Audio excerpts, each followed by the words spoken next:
इस बार क्या हम लोग नॉन कंजर्वेटिव फोर्स के लिए कैलकुलेशन कर रहे हैं, बट ऑब्वियसली उन लोगों ने बोला नहीं है कि कंजर्वेटिव फोर्स या नॉन कंजर्वेटिव फोर्स है, right? You don't know whether it is conservative force or non-conservative force.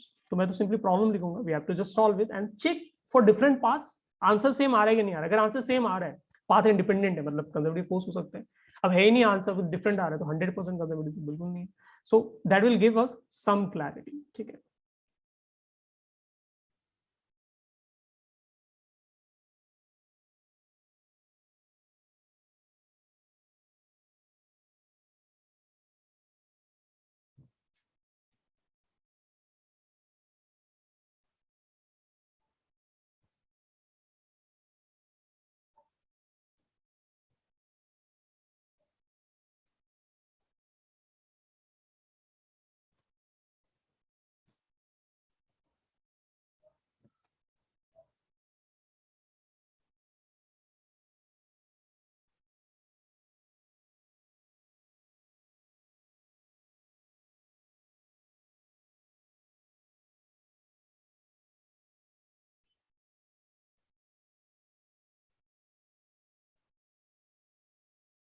0,0 से बेसिकली हम लोग मूव करा रहे हैं उसको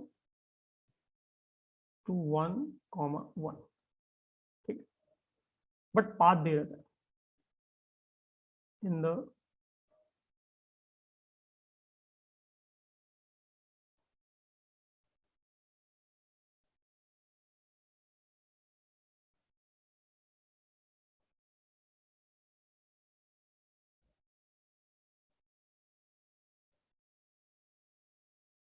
दो पाथ दिया, y equals to x square.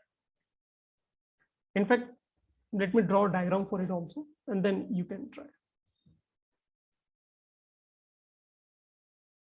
तो अगर मान लो एक्स एक्सिस और वाई एक्सिस में बनाता हूं, तो इनिशियल पोजीशन जो है ब्लॉक का या फिर पार्टिकल का, वो ओरिजिन है 0,0 है. तो यहां से एक्चुअली हम लोगों को पार्टिकल को मूव कराना है. ठीक है. एंड जो फाइनल पोजीशन 1,1 है, सो मे बी 1 इस पॉइंट को ले लेते हैं. So this point will become 1,1. ठीक है. तो आपको दो पाथ दिए ना. एक पाथ जो फर्स्ट पाथ है that is y equals to x line. तो आप क्लियरली समझ पाओगे y equals to x line जो है ना, वो इस तरह से पाथ हो गया, स्ट्रेट लाइन पाथ हो गया. ठीक है. y equals to x square, because now you know you are already studying graph. तो y equals to x square क्या आपका पैराबोला पाथ, पैराबोलिक पाथ बनेगा. तो इस तरह का पाथ बनेगा, इस तरह से. ठीक है. तो दो अलग, डेफिनेटली दो अलग अलग पाथ है. दिस इज पाथ ए और ये हो गया आपका पाथ बी, है ना. और आपको इंडिकेट करके देखना है कि जो एंड रिजल्ट है वो हमारा पाथ पे डिपेंड कर रहे हैं क्या. ये मतलब बेसिकली अगर हम लोग कंसिडर कर रहे हैं पाथ को, तो क्या आंसर डिफरेंट आ रहा है क्या, और can we solve it without considering path, is it possible. Fast try करो बच्चों सब लोग. वही सेम इंडिकेशन करना है आपको. बस अगर कहीं पे y या x को आपको रिप्लेस करना होगा, तो you can use y equals to x, और सेकंड केस के लिए y equals to x square.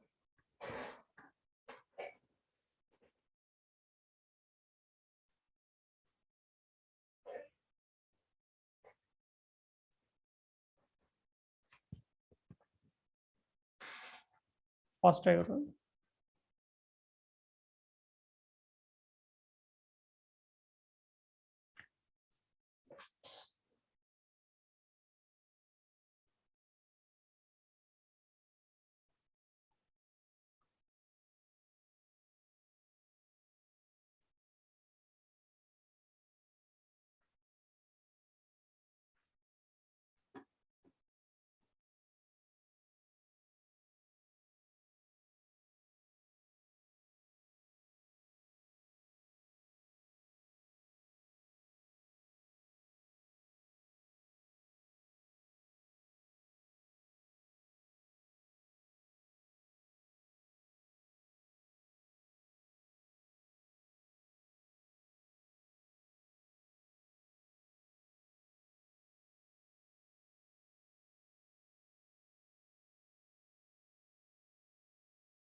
Anhad is saying 1 joule in both cases. Anhad पूछ रहे हो या बता रहे?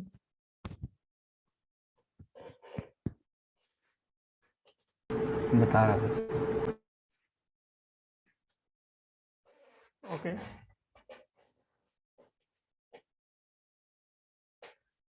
Let others try now.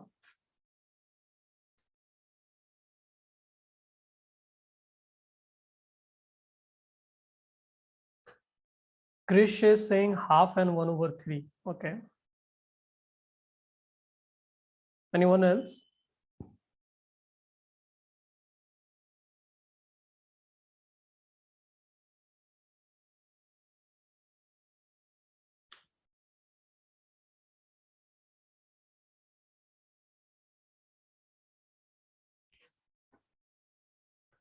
Reply करो fast kids.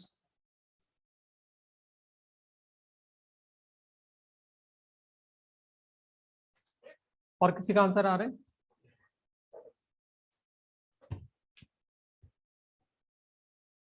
ठीक है. Let's try.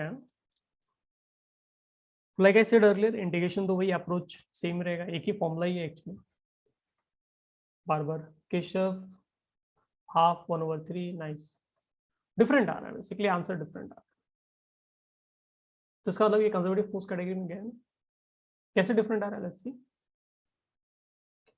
इंटीग्रेशन से अनकंफर्टेबल ऑब्वियसली काफी लोगों को फील हो रहा होगा, बट इट्स फाइन, क्योंकि आप जब आगे पढ़ेंगे ना फिर आपको रियलाइज होगा कि ये आप कुछ भी नहीं कर रहे थे ना. So work done first case में आ जाएगा आपका एफ डॉट डी आर. ये तो आपका तरीका हो गया, या फिर एफ डॉट डी एस लिख सकते हो, ये तो आपका मेथड हो गया लिखने का. So basically trying to write force vector which is f i cap dot product with d r. D r में क्या लिखोगे आप? D x i cap plus d y j cap. ठीक है. इसमें आई कैप वाला तो ही काम का है. सो यहाँ पे इंटीग्रेशन वाई डी एक्स आ गया.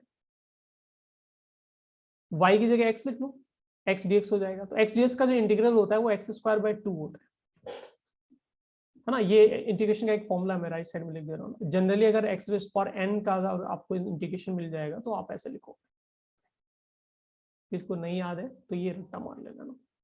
हालांकि इंटीग्रेशन जब पढ़ेंगे तो फिर आपको नींद में भी इंटीग्रेशन आप कर पाएंगे, तो वो काफी डिटेल में पढ़ते हैं बच्चे. Anyways, so x square by 2 है ना. Let's talk about limits. तो क्योंकि हमारा पूरा एक्सप्रेशन जो एक्स के टर्म में, तो सिर्फ एक्स कोऑर्डिनेट देख लो आपका कहां से कहां वेरी कर रहा है. 0 से 1 वेरी कर रहा है ना. तो ये आंसर कितना हो जाएगा? 1 स्क्वायर बाय 2 फर्स्ट टर्म हो जाएगा, और लोअर लिमिट अगर यूज करता हूं तो 0 हो जाएगा. So eventually answer is only half. सारा स्टैंडर्ड यूनिट्स में अज्यूम कर रहा हूं, सो हाफ जूल हो गया. सेकंड सिनेरियो में आप वर्क डन लिखोगे एफ डॉट डी आर. ठीक है. यहाँ पे भी वही आएगा, वाई डी एक्स मिलने वाला है आपको y की जगह. बट सेकंड सिनेरियो में क्या है? एक्स स्क्वायर लिखना पड़ेगा क्योंकि पाथ डिफरेंट है, और एक्स स्क्वायर का इंटीग्रेशन हो जाएगा x³/3. Let's talk about limits now. तो एक्स कोऑर्डिनेट आपका 0 से 1 वेरी कर रहा है यहाँ पर भी. तो इफ यूज अपर लिमिट 1/3 हो जाएगा, लोअर लिमिट यूज करोगे 0 हो जाएगा. तो ये आप गया 1/3 जूल आ गया. डिफरेंट है, सेम नहीं है. सो we can write work done path A is not equal to work done via path B, non conservative force. Simple. ठीक है. नोट करो fast.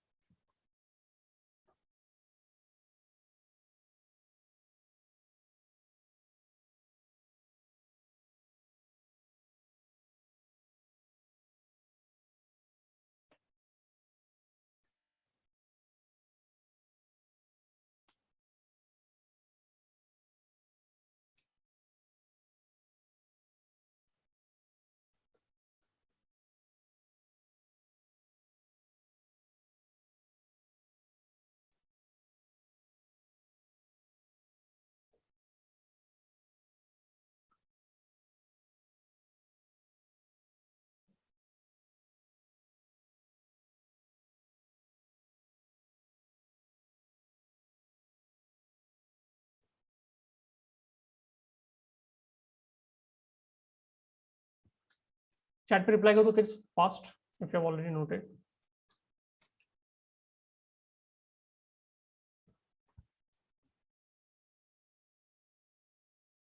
Okay awesome. So I am assuming सारे बच्चों ने नोट कर लिया.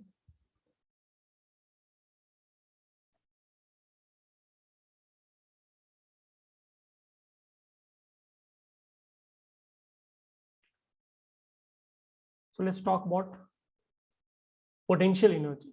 ठीक है,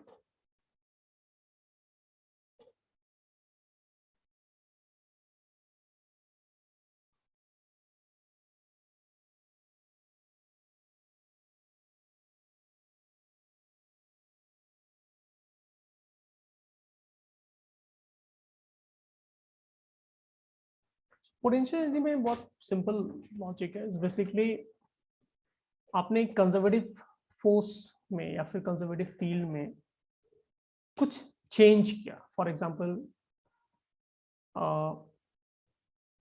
लेट्स से ये सरफेस है और सरफेस से सर्टेन हाइट पे मैं पहले ब्लॉक सरफेस पे था, फिर मैं इसको ऊपर शिफ्ट कर दिया मैंने। ठीक है, सम हाइट h।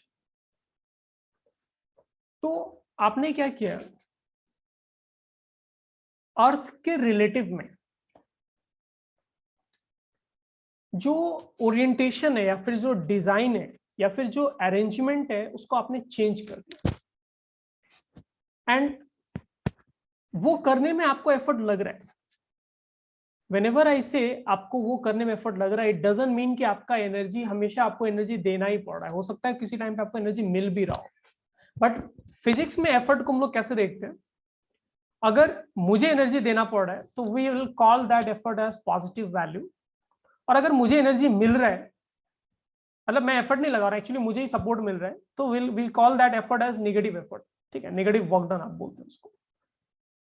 तो हम लोग ऐसे नहीं सोचते कि हमें एफर्ट लगाना पड़ रहा है मतलब हमें ही एफर्ट लगाना पड़ रहा है, हमें एनर्जी देना पड़ रहा है, वैसे नहीं सोचते फिजिक्स। ठीक है, तो अगर आपको आपका एनर्जी वेस्ट मतलब आपका एनर्जी अगर यूज हो रहा है, आपको एनर्जी देना पड़ रहा है, तो उससे पॉजिटिव वर्क डन, आपको एनर्जी मिल रहा है इससे नेगेटिव वर्क डन, सिंपल। ठीक है, नथिंग कॉम्प्लिकेटेड। तो यहाँ पर क्या हुआ, हाइट एज पे आप ब्लॉक को लेकर गए, तो आपको हाइट एज पे ले जाने के लिए ना आपको फोर्स लगाना पड़ेगा। आप फोर्स लगाओगे, ब्लॉक को पकड़ोगे और उसको आप पुल करना स्टार्ट करोगे। So will basically apply some work done, work done का कुछ वैल्यू आएगा वहां पर, and in this case work done will be positive. इस केस में जो आपका वर्क डन है वो आपको पॉजिटिव आएगा। पॉजिटिव वर्क डन का मतलब है आपने एनर्जी यूज किया, फाइन, ठीक है, मैंने एनर्जी यूज किया, मैंने एनर्जी दिया सामने वाले सिस्टम को। बट द क्वेश्चन इज कि आपने जो एनर्जी दिया वो गया कहां? बिकॉज जनरली क्या होता है, जब कोई फोर्स लगाता है तो पार्टिकल क्या है, मोशन करना स्टार्ट करता है। It starts moving with some acceleration, उसका एक वेलोसिटी होता है, उसका बेसिकली काइनेटिक एनर्जी होता है। बट यहाँ पर क्या किया है आपने, फोर्स बस इतना सा ही लगाया कि जो mg के इक्वल हो।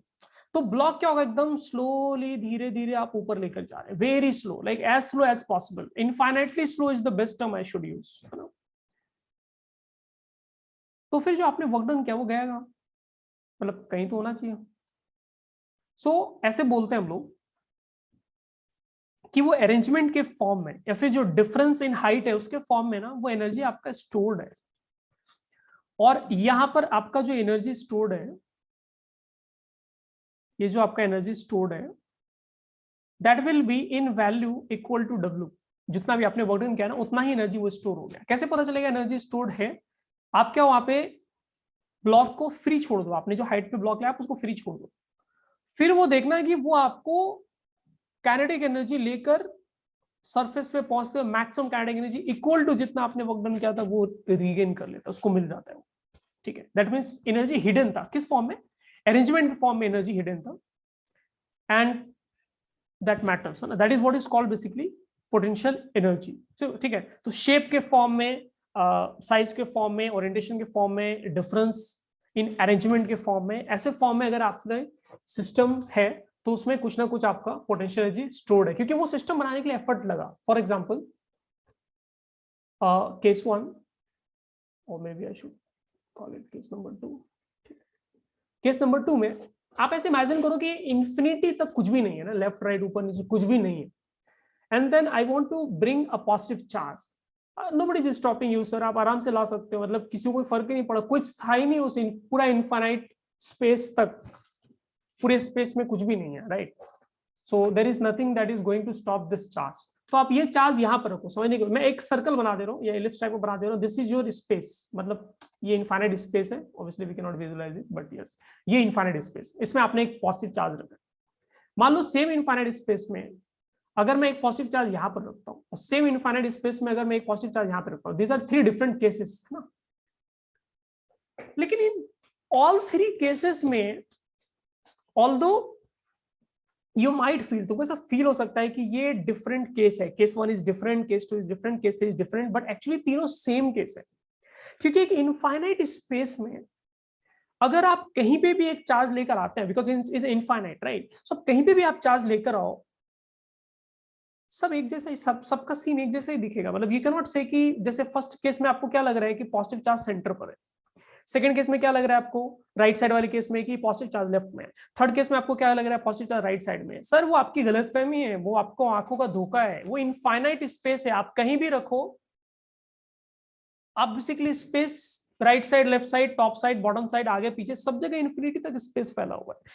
सो all three cases are same, तीनों केस में कोई डिफरेंट नहीं है, अरेंजमेंट में कोई डिफरेंस नहीं है। तुम्हें देखने में लग सकता है कुछ डिफरेंस, बट एक्चुअली तीनों केसेस में अरेंजमेंट में कोई डिफरेंस नहीं है। एंड ये तीनों केसेस बनाने के लिए मुझे I don't have to provide any additional force, मुझे कुछ भी फोर्स लगाने की जरूरत नहीं, क्योंकि मैं फोर्स तब लगाऊंगा ना जब मुझे कोई अपोज कर रहा हो। अगर मुझे कोई अपोज ही नहीं कर रहा है तो I can shift any particle very slowly, infinitely slow, बहुत स्लोली क्या है, मैं किसी पार्टिकल को मूव करा सकता हूँ without wasting my energy, without giving energy और विदाउट टेकिंग एनर्जी। ना एनर्जी में देना, ना एनर्जी मिलेगा। आप पोजीशन 1, पोजीशन 2, पोजीशन 3 किसी भी मोमेंट पे आप इसको कहीं से भी कैसे भी शेप में आप डाल सकते हो, कोई फर्क नहीं पड़ेगा। Like nobody cares, in fact all three positions are precisely same, हालांकि पेपर पे ड्रॉ करने पे डिफरेंट लग रहे हैं, बट यहाँ पे कहानी थोड़ा चेंज करते हैं। तो सेकंड केस में क्या है, पोटेंशियल एनर्जी का आपका डिस्कशन ही नहीं है क्योंकि there was no force. Second case में क्या है, स्पेस है आपके पास और आपने एक चार्ज फिक्स रखा है, ठीक है, एंड आप सेकंड चार्ज को लेकर आ रहे हैं। और सेकंड चार्ज को मैं दो सिनेरियो बता रहा हूं। एक सिनेरियो ये हो गया जिसमें second charge is at some distance from first charge जो फिक्स है, एंड सेकंड सिनेरियो में क्या है, second charge is very close to first charge जो फिक्स चार्ज है। अब जो है ना, ये दोनों सिस्टम सेम नहीं है। मतलब मैं इसको कैसे भी देखो ना, लेफ्ट से देखो, राइट से देखो, ऊपर से देखो, टॉप बॉटम, कैसे भी आप इसको घूम के 3D में आप देख लो, इट इज नॉट सेम। क्यों नहीं सेम है?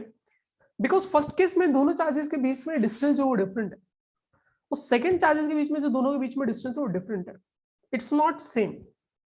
एंड बिकॉज ये सेम नहीं है तो इन दोनों सिस्टम में फंडामेंटल डिफरेंस है। दोनों सिस्टम सेम पोटेंशियल एनर्जी पे नहीं हो सकता, it has to be different potential energy. और कैसे पोटेंशियल एनर्जी का टर्म यहां पर यूज करें हम लोग, क्योंकि अगर फर्स्ट चार्ज है आपके पास स्पेस में, अगर आपने फर्स्ट चार्ज इंट्रोड्यूस कर दिया तो फिर उस चार्ज का पूरे स्पेस में इलेक्ट्रिक फील्ड होगा।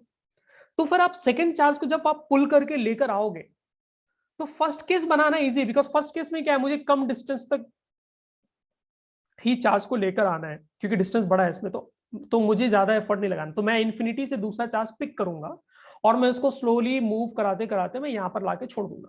बट सेकंड सिनेरियो में क्या है, मुझे I have to apply more force and at the same time मुझे और ज्यादा डिस्प्लेसमेंट लेना पड़ेगा, तभी मैं उसके और क्लोज पहुंच पाऊंगा।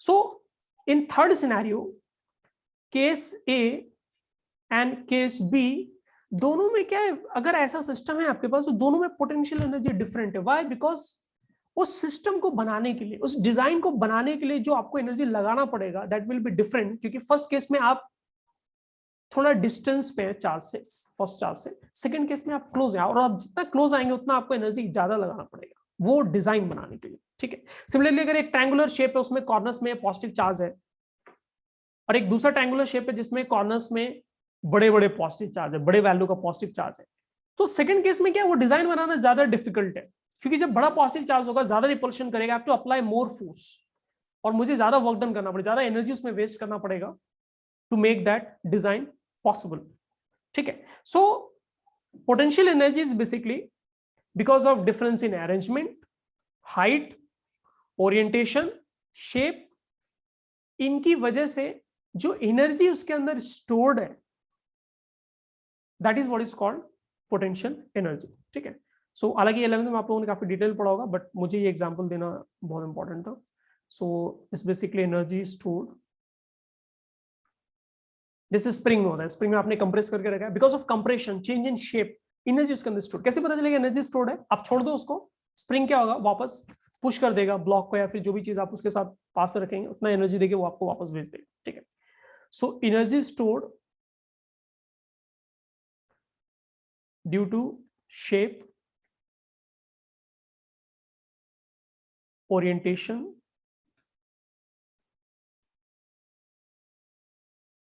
अरेंजमेंट, हाइट, डिपेंडिंग ऑन कौन सा केस है,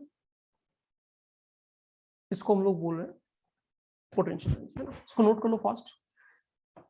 तो नेक्स्ट क्लास जो होगा उसमें बेसिकली हम लोग ये डिस्कस करेंगे कि मैथमेटिकली पोटेंशियल एनर्जी दो चार्ज सिस्टम का and more than two charge system का कैसे डिस्क्राइब करते हैं और उस पर बेस्ड प्रॉब्लम कैसे सॉल्व करते हैं।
Well,